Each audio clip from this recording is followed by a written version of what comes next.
En el programa de hoy, desde Roma, el Papa Francisco anima a conocerse a uno mismo para hacer un buen discernimiento. Gobierno de Daniel Ortega impide el regreso de 2 sacerdotes a Nicaragua. Tribunal Europeo de Derechos Humanos falla a favor de feministas blasfemas. Un sacerdote exorcista nos explica por qué la coronilla de la Divina Misericordia también es poderosa contra el diablo. Hoy es la fiesta de San Pablo de la Cruz, fundador de los Padres y Hermanas Pasionistas. Conoceremos más de su vida. Hola amigos, un gusto saludarlos en su programa de noticias con enfoque católico EWTN Noticias. Soy Eddie Rodríguez Morel. Empezamos las noticias desde Roma contándoles que el Papa Francisco insiste en las condiciones para un buen discernimiento. Nuestra corresponsal Almudena Martínez Bordiú nos informa de esto y más. Aquí en Roma, el Papa Francisco ha presidido hoy la audiencia general como cada miércoles del año, ante miles de fieles de todo el mundo.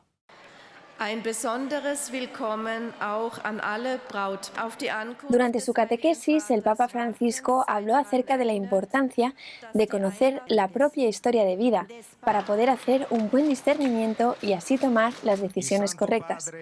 A partir de esta idea, citó a San Agustín, quien enseñó a cultivar la vida interior para encontrar lo que se busca. Explicó también que detenerse y reconocer esto es indispensable para el discernimiento.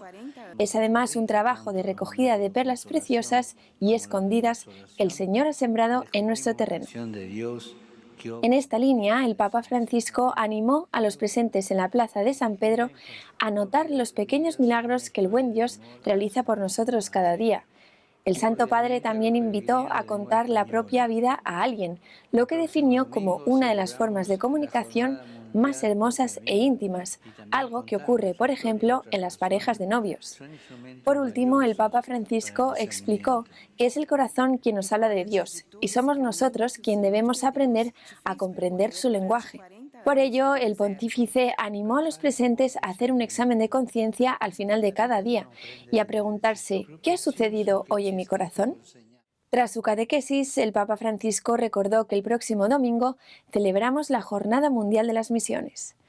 Por ello, el Papa Francisco pidió rezar especialmente por los misioneros y las misioneras que, enviados a distintas partes del mundo, escriben con sus propias vidas una historia de amor al servicio del Evangelio. Además, invitó a todas las familias a unirse y a rezar juntas el rosario y también, como de costumbre, pidió por el fin de la guerra en Ucrania.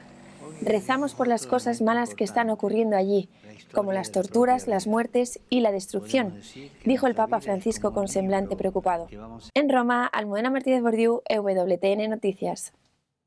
El padre Renato Nahuel Bettini falleció el pasado domingo a los 29 años al chocar su carro con otro en una carretera de la comunidad de Navarra, España, donde residía. El pasado 12 de octubre, el presbítero cumplió apenas 4 meses desde su ordenación en la Catedral de Santa María la Real de Pamplona. El padre Renato era originario de Villa María, en la provincia de Córdoba, Argentina, y miembro del camino neocatecumenal. A los 18 años se trasladó a España para sus estudios en el Seminario Redemptoris Mater de Pamplona. Fue precisamente el rector de este seminario, padre Jesús Villana, quien le atendió en sus últimos momentos de vida terrena en el hospital. Quienes lo conocieron lo describieron como un joven alegre, apasionado por llevar a Cristo a todos los rincones, sacerdote bueno y entregado al servicio de todos. Y ahora más noticias de la Iglesia en España con nuestro corresponsal Nicolás de Cárdenas. Saludos desde la Avenida del Brasil en Madrid. La Catedral de Salamanca acoge desde hace unos días la exposición de la primera figura hiperrealista del cuerpo de Cristo basado en datos científicos obtenidos del estudio de la Sábana Santa de Turín. La imagen produce tal impresión en el espectador que el propio obispo de Salamanca, Monseñor José Luis Retama, se quedó meditando ante ella durante unos segundos. La postura es la propia del rigor mortis que debió sufrir el cuerpo de Cristo, piernas un tanto encorvadas, manos cruzadas a la altura del pubis. No hay un falso pudor en la figura, todo el cuerpo del hombre de la Sábana Santa es visible sin prejuicios circuncisión incluida. El pelo que se ha utilizado es humano y se aprecia por todo el cuerpo, desde los pies a la cabeza, con todo realismo, sin dejarse un detalle. La espalda queda un tanto elevada, así se puede apreciar las laceraciones en la cabeza producidas por la corona de espinas, también los hematomas en los hombros debidos a la carga del madero. En la piel se puede observar cada una de las heridas de desgarro producidas por la flagelación y las huellas de los clavos en las manos y pies, así como la lanzada entre las costillas, la nariz quebrada y el ojo derecho amoratado. El silencio de la sala habla de los intensos diálogos internos que deben producirse en cada corazón ante el misterio de la figura. La muestra titulada The Mystery Man pretende peregrinar por todo el mundo durante los próximos 20 años. Y el arzobispo de Valladolid, Monseñor Luis Argüello, ha salido en defensa de aquellos que rezan a las puertas de los negocios de aborto para salvar vidas y rechaza los calificativos de ultracatólicos o de extrema derecha que se les atribuyen. En un mensaje publicado en la red social Twitter, Monseñor Argüello criticó que a quien defiende la vida rezando ante una clínica donde se da muerte a una persona en gestación se le descalifica llamándole ultracatólico o de extrema derecha. A su juicio ya solo caben argumentos ad hominem a quien sabe va contra la ciencia, la ética, la ecología integral y la voz de Dios. El gobierno socialcomunista español ha puesto en marcha mecanismos para presionar a los grupos de voluntarios pro vida que rezan por el fin del aborto y ayudan a las madres que están en peligro de abortar a sus hijos. El pasado mes de abril modificó el Código Penal para castigar con penas de hasta 1 año de prisión a quienes realicen actos molestos, ofensivos, intimidatorios o coactivos hacia las mujeres que van a abortar. El gobierno justificó este cambio señalando a quienes rezan ante los negocios de aborto. Y en el ámbito europeo referimos que el Tribunal Europeo de Derechos Humanos ha fallado a favor de una miembro de Femen que profanó una iglesia simulando el aborto de Cristo. Los hechos se remontan a 2013. La miembro del grupo feminista radical Femen que ejecutó la acción blasfema se colocó delante del altar de la iglesia con el torso desnudo, ataviada con un pequeño velo azul purísima propio de la Virgen María. Se colocó con los brazos en cruz y en sus manos cerradas sostenía 2 trozos de hígado de buey para simular el aborto del niño Jesús. La mujer fue condenada a una pena de prisión de 1 mes que fue suspendida y una multa de unos $2.000. Casi 10 años después, el Tribunal Europeo de Derechos Humanos ha condenado a Francia a pagarle unos $10.000 por haber violado su libertad de expresión. El tribunal considera que la acción de Femen contribuyó al debate público sobre los derechos de las mujeres, más concretamente sobre el derecho al aborto. El tribunal nunca habría apoyado una exhibición tan macabra si hubiera tenido lugar en una mezquita, ha reflexionado Gregor Pupin, el especialista en derechos humanos y presidente del Centro Europeo para la Ley y la Justicia. Desde España, Nicolás de Cárdenas, EWTN Noticias. El pasado 18 de octubre, durante su participación en el Comité Nacional Demócrata en Washington, el presidente Joe Biden prometió que el primer proyecto de ley que enviará al próximo Congreso buscará restablecer las protecciones al aborto que fueron anuladas hace casi 4 meses al revocarse el fallo Roe vs. Wade. El presidente Biden, que se autodenomina católico, reafirmó en su cuenta de Twitter esta decisión y dijo: en estas elecciones intermedias es muy importante elegir más demócratas para el Senado y para mantener el control de la Cámara de Representantes. Las elecciones del nuevo Congreso de los Estados Unidos se realizarán el próximo 8 de noviembre. El impulso del aborto de Biden se produce poco después de que se difundieran encuestas que muestran que el apoyo al presidente de Estados Unidos y a otros conocidos miembros del Partido Demócrata ha decrecido en forma considerable. Ya son 62 días los que llevan presos el obispo de Matagalpa, 3 sacerdotes y un diácono, 2 seminaristas y un laico por orden del dictador Daniel Ortega. Aquí lo último sobre la crisis de la iglesia en Nicaragua. Me permiten darles un abrazo hermanos, si somos hermanos, ámense los unos a los otros. General, me permite dar un abrazo, general, somos hermanos. No preciso ni decir todo esto que te digo. Otros 2 sacerdotes se suman a la lista de religiosos a quienes se les niega el ingreso a Nicaragua por órdenes del gobierno de Daniel Ortega. Se trata del padre José Domingo Cuesta, provincial de la Compañía de Jesús para Centroamérica, y el padre Davis López, párroco de la iglesia San Gregorio Magno, en Diriamba, Carazo, según el medio nicaragüense Nicaragua Actual. Fuentes eclesiales cercanas al padre José Domingo, de 58 años y originario de Panamá, revelaron al medio Café con Voz que le impidieron viajar a Nicaragua este martes, luego de que la línea aérea Avianca le hizo saber al padre que desde Nicaragua ordenaron que no podía entrar al país sin mayor explicación. Por su parte, el padre Davis retornaba de viaje de 15 días a Virginia, en Estados Unidos, y a pocas horas de regresar al país, la línea aérea le indicó que su abordaje no sería posible porque el gobierno lo ordenó así desde Managua, cita textual del artículo. Ahora veamos en la siguiente línea de tiempo los hechos de persecución a la Iglesia Católica en Nicaragua por parte del gobierno en lo que va de este año.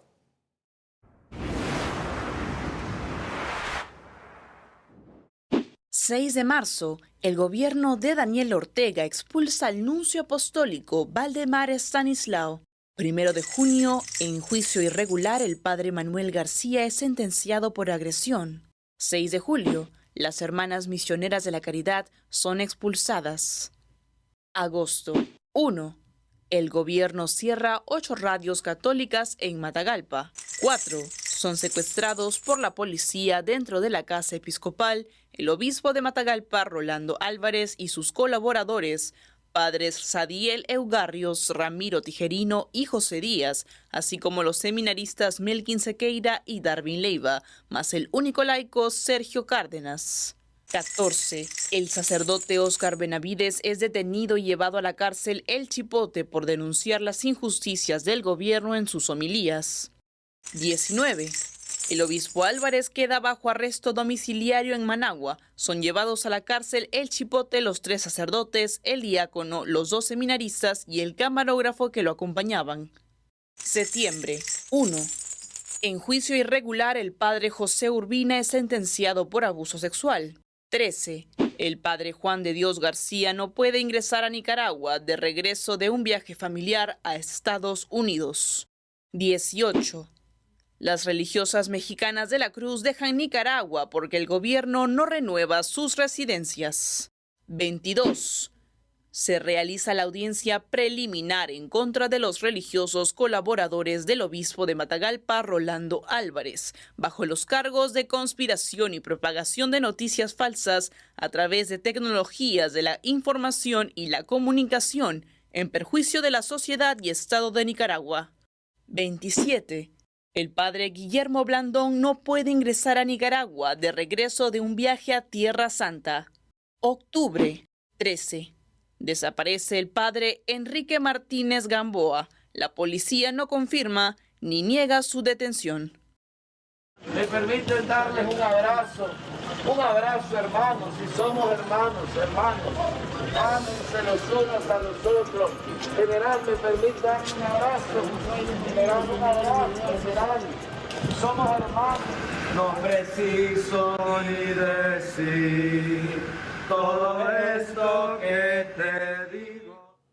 Entramos en contacto con el padre Francisco Torres Ruiz, sacerdote exorcista de la diócesis de Plasencia, en España. Hoy hablaremos con él sobre otra de las devociones más eficaces para vencer al demonio, la coronilla de la Divina Misericordia. En este mes de octubre, en el que también celebramos a su difusora Santa Faustina Kowalska, a quien nuestro Señor Jesús indicó este rosario especial.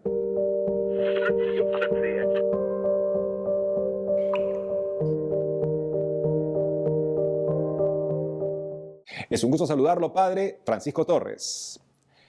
El gusto es mío saludaros de nuevo. ¿Por qué la coronilla de la Divina Misericordia es una poderosa arma contra el demonio? Bueno, pues como bien has dicho en la introducción, es una herramienta espiritual, una espada espiritual que Dios le dio a Santa Faustina Kowalska para la salvación de las almas. ¿Por qué decimos que es una poderosa herramienta de lucha contra el demonio? Porque a lo largo de esas decenas en las que vamos repitiendo la ejaculatoria por su dolorosa pasión, ten misericordia de nosotros y del mundo entero, vamos recordando precisamente ese momento clave de la redención donde Jesucristo, al derramar su sangre en la cruz, vence al diablo, vence al demonio, vence el pecado y vence la muerte, ¿no? Y esa sangre llega a nosotros dándonos la vida nueva, la vida eterna. Pues es una poderosísima arma contra el demonio. ¿Cómo puede actuar el demonio en el alma de un moribundo que hace que sea muy importante el rezo de la coronilla de la Divina Misericordia a la hora de la muerte? Bueno, pues el demonio nunca va a dejar de tentarnos, nunca va a dejar de combatirnos, aun en el último segundo de nuestra propia vida. Incluso fijaos que el mismo ritual de la unción de los enfermos aconseja la aspersión del agua bendita en torno a la cama del moribundo, precisamente para ahuyentar pues, esas potencias malignas que buscarán perderlo hasta el final. Y lo que hace, y así lo recomendó el Señor a Santa Faustina Kowalska, lo que hace que la coronilla, digamos, crea un escudo protector con la sangre de Jesucristo, que protege al enfermo, que protege al moribundo y, digamos, le dispone también para el perdón de sus pecados y para que el diablo no pueda tentarlo a última hora y arrebatar su alma al infierno. Pero una persona agonizante, padre, podría ya no poder rezar. ¿Tiene el mismo valor si la rezan otras personas la coronilla por ella? Por supuesto que sí, y así el Señor se lo dejó dicho a Santa Faustina, ¿no?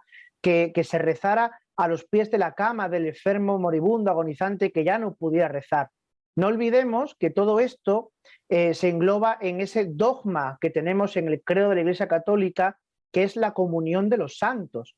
Y por tanto, la oración hecha por otra persona, esa oración de intercesión, de súplica ante Dios por esa persona, tiene pues también un valor grande, un valor infinito que ayuda a la persona que por sí misma, por su sola fuerza, ya no puede rezar.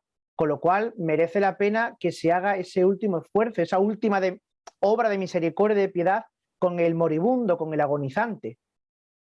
Padre, ¿cuándo rezar la coronilla de la Divina Misericordia y cuándo rezar el Santo Rosario?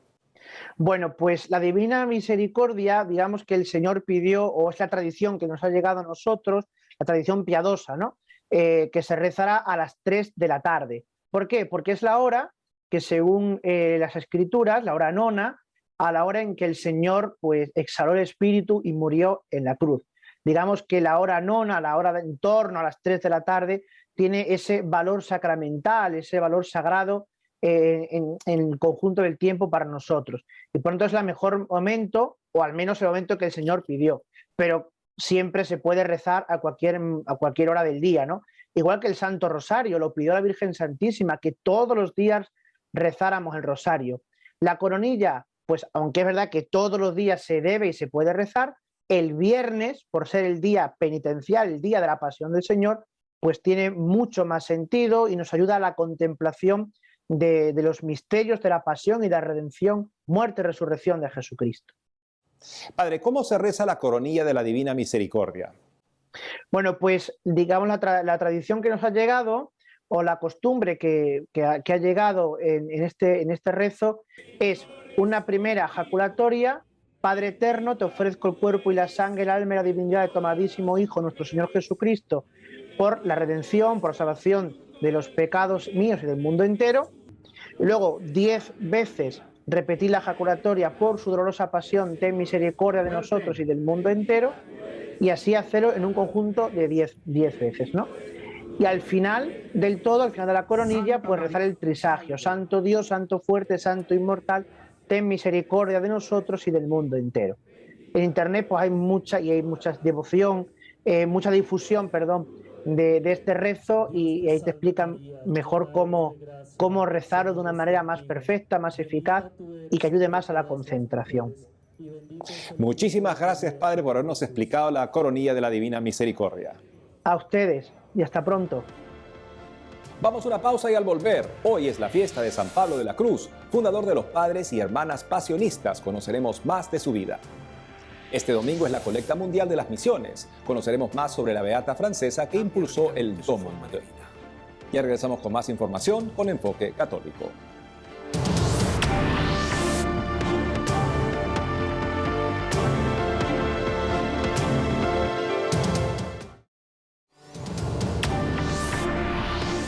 Hoy hoy celebramos a San Pablo de la Cruz, fundador de los Padres y Hermanas Pasionistas. El padre Andrés Carrillo nos dará más rasgos de la vida de este santo.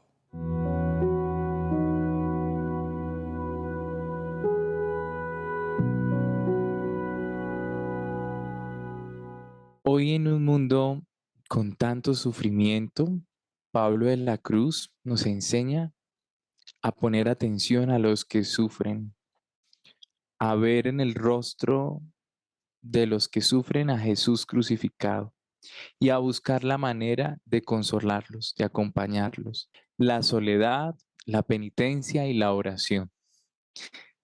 Pablo de la Cruz entiende las tres, la soledad, la penitencia y la oración, no solo para sí mismo, como un encuentro para cultivarse nada más, no.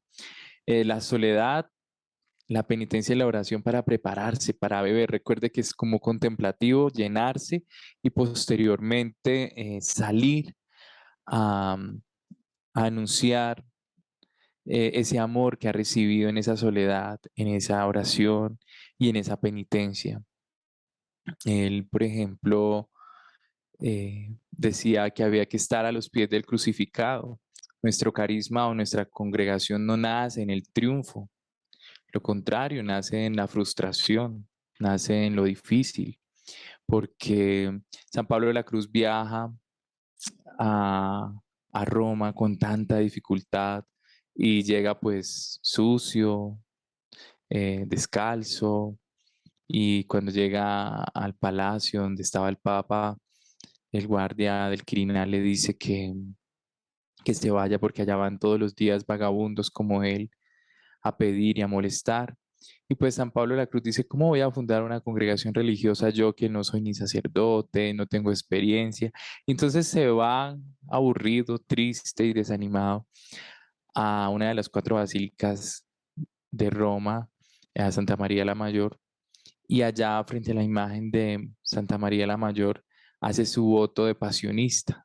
Entonces es una experiencia muy bonita porque es ahí donde nace el carisma como tal a nivel oficial, su primer voto, pues, aunque sea privado, porque nosotros no nos íbamos a llamar pasionistas, sino los pobres de Jesús. Y es ahí en el momento de sufrimiento, de frustración, donde nacemos nosotros. La cruz es sinónimo de victoria, como lo sabemos en la palabra de Dios.